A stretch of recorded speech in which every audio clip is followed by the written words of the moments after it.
Göremedim saçlarını, öpemedim gözlerini.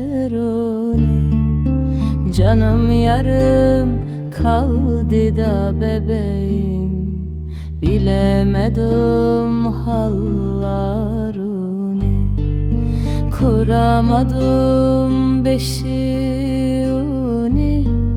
saramadım kundağını.